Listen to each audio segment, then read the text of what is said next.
and so enters Vergil. Why is Vergil's Aeneid significant in Renaissance epic poetry? My group and I have been investigating this question throughout our research. We worked with Professor Sean Ross and adopted national epics to search for allusions to Book 1 of the Aeneid. With the information we collected, Professor Ross will build an annotated database of Vergil's Aeneid, including all of our allusions to our Renaissance epics, making the connection between the two accessible to all. The Aeneid was written by Vergil, a Roman poet in the reign of Augustus.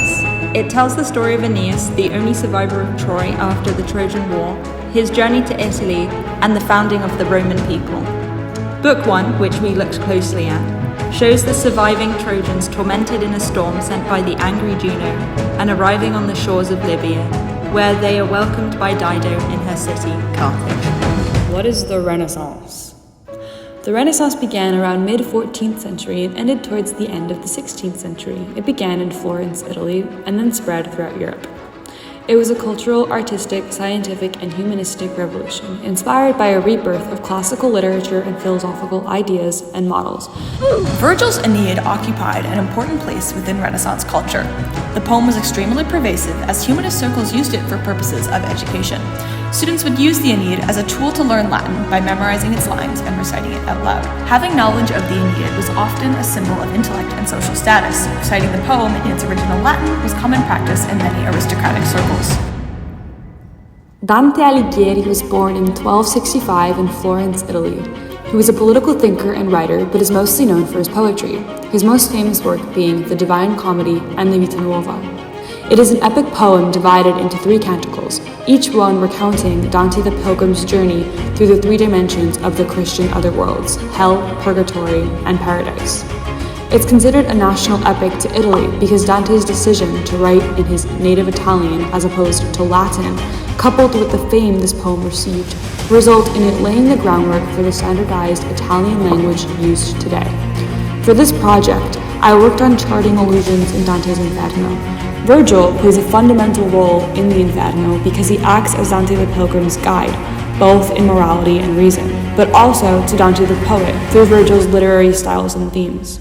For my portion of research, I read through the Italian epic Orlando Furioso and searched for allusions to Book 1 of Vergil's Aeneid.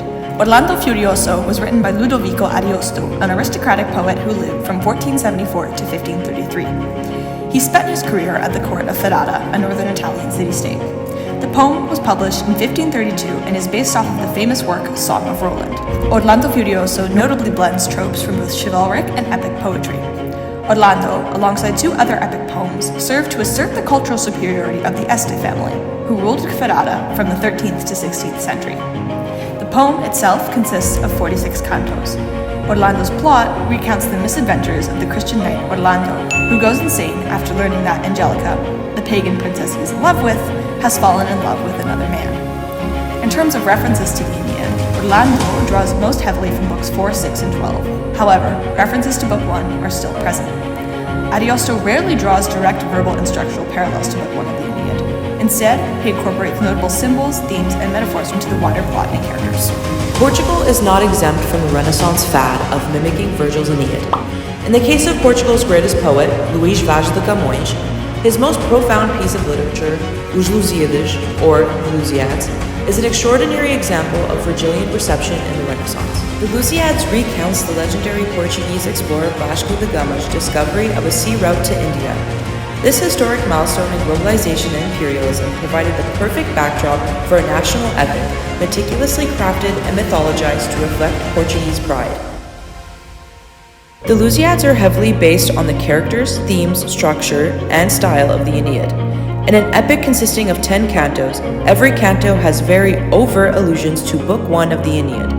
From pagan gods clashing over the fates of mortals, divine storms challenging heroes, to prophecies foretelling future greatness. In this, the Lusíad serves as both a reflection and a response to Vergil's epic.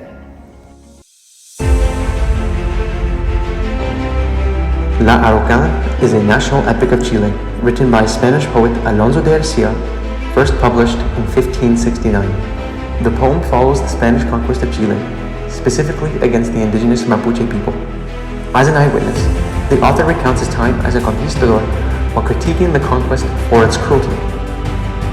The Garcia takes inspiration from Vergil in how he vividly describes the natural environment and warfare. The Fairy Queen, the national epic of England, was written by Edmund Spenser in the reign of Elizabeth I. Spenser established himself as the English Vergil and fills his epics with verbal echoes to the Aeneid in order to do this. It is unfinished, though remains one of the longest poems in the English language. It follows the tales of 6 knights on 6 different quests, ordered by the Fairy Queen.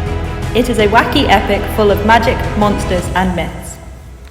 After 3 weeks of delving headfirst into our respective epics, working with manuscripts, and becoming certified Vergilians, we began compiling a list to highlight the common Vergilian themes that our epic shared. Among these, we discovered that the invocation stanza of the Aeneid resonated throughout all of our works, along with characters that echo Vergil's Juno and Venus. Additionally, we identified parallels to events in Book 1, such as a devastating storm and the intervention of divine prophecy. Overall, we found that our epics had a lot in common with each other, and that is due to their deep roots in Book 1 of the Aeneid.